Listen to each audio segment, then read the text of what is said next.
नमस्कार मित्रांनो, आज आपण पाहणार आहोत एखादा प्लॉट आहे, 7/12 त्याचा नाही, 8 पण नाही, तर त्याचा आपण प्रॉपर्टी कार्ड काढू शकतो. कारण तर त्याला जर 7/12 नसेल तर त्याच्यासाठी प्रॉपर्टी कार्ड आपल्याला काढता येतं. तर प्रॉपर्टी कार्ड कसं काढायचं या व्हिडिओत पाहणार आहोत. तत्पूर्वी नवीन असाल तर चॅनलला सबस्क्राईब करा, नोटिफिकेशन बटन ऑन करा, कारण असे नवीन व्हिडिओ तुम्हाला नेहमी मिळत जातील. तर मित्रांनो, सुरू करूयात. सगळ्यात पहिले आपल्याला जायचं आहे digital712.mahabhumi-government.in या वेबसाईटवर. या वेबसाईटवर गेल्यानंतर तुम्हाला लॉगिन आय डी आणि पासवर्ड विचारतं. लॉगिन आय डी पासवर्ड नसेल तर न्यू युजर रजिस्ट्रेशन या बटनाला आपल्याला क्लिक करायचं आहे. न्यू युजर रजिस्ट्रेशन या बटनाला क्लिक केल्यानंतर आपल्याला पर्सनल इन्फॉर्मेशन टाकायला लागते. तिथं आपलं नाव, वडिलांचं नाव, आडनाव, त्याच्यानंतर लिंग, nationality, mobile number, occupation, email I D, जन्मतारीख आणि आपला ॲड्रेस जे आहे त्या ॲड्रेस टाकून आपण नवीन आय डी क्रिएट करू शकता. त्याच्यानंतर लॉगिन बटनाला क्लिक करायचं. इथं लॉगिन आय डीमध्ये तुमचा युजर आय डी टाकायचा.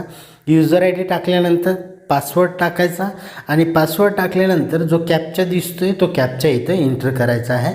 कॅप्चा एंटर केल्यानंतर लॉगिन या बटनाला क्लिक करायचा. जसं आपण लॉगिन या बटनाला क्लिक करायला आपल्याला पहिली जी विंडो ओपन होईल ती विंडो असेल 7/12ची.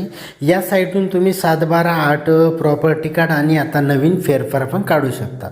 आपल्याला पाहायचं आहे digital sign in property card. आपण digital sign in property card या बटनाला क्लिक करायचं.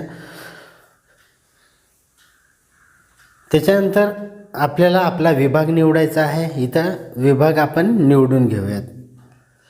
डिजिटल साइन इन म्हणजे याच्यामध्ये तुम्हाला कोणाच्याही साईनची गरज नाही. तुम्ही कोणाची साईन न घेता हे कोणत्याही कामासाठी डॉक्युमेंट वापरू शकता. तर इथं विभाग आपल्याला पहिले सिलेक्ट करायचा आहे. विभाग सिलेक्ट केल्यानंतर जिल्हा आपल्याला निवडायचा आहे. जिल्हा निवडल्यानंतर आपलं जे ऑफिस आहे भूमी अभिलेख ऑफिस, ते भूमी अभिलेख ऑफिस आपल्याला इथं निवडायचं आहे. आपलं जे भूमी अभिलेख ऑफिस असणार आहे ते आपण या इथं निवडून घ्यायचं आहे.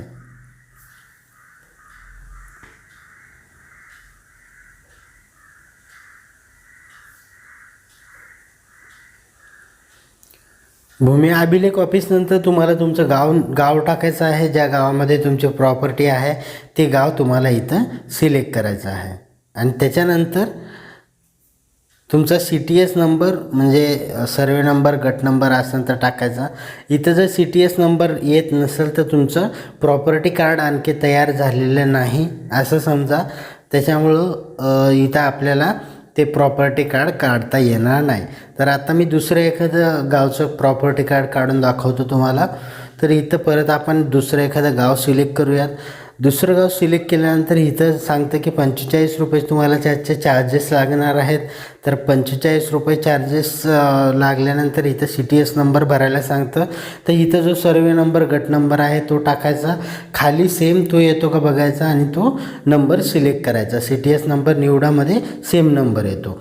त्याच्यानंतर तुम्हाला डाउनलोड या बटनाला क्लिक करायचं आहे. इथं 45 रुपये चार्जेस लागतात. डाउनलोड या बटनाला क्लिक केलं की वर एक पॉपअप येतो. इथं विचारतं तुमचे 45 रुपये डेबिट होतील आणि मग तुम्ही ते डाउनलोड करू शकता. तर इथं प्रॉपर्टी कार्ड जे आहे तुमचं डाउनलोड झालेलं आहे. कोणत्याही प्रॉपर्टीचं तुम्ही प्रॉपर्टी कार्ड, मालमत्ता पत्रक काढू शकता. आता ओपन केल्यानंतर बघा हे इथं दिसते मालमत्ता पत्रक. याच्यामध्ये सगळी माहिती तुम्ही त्या जागेचे मालक आहात हे दाखवण्यासाठी हे मालमत्ता पत्रक असतं. तर हे मालमत्ता पत्रक असं एकदम सहज 2 ते 3 मिनिटामध्ये तुम्ही डाउनलोड करू शकता. ऑनलाईन जाऊन बाहेर कुठं जायची तुम्हाला गरज नाही. तर मित्रांनो, हा व्हिडिओ तुम्हाला कसा वाटला मला कमेंट करून सांगा आणि काही अडचण आल्यास ते पण कमेंट करून सांगा. चॅनलवर नवीन असाल तर चॅनलला सबस्क्राईब करून जा. व्हिडिओला लाईक करा, शेअर करा. धन्यवाद. भेटूयात दुसऱ्या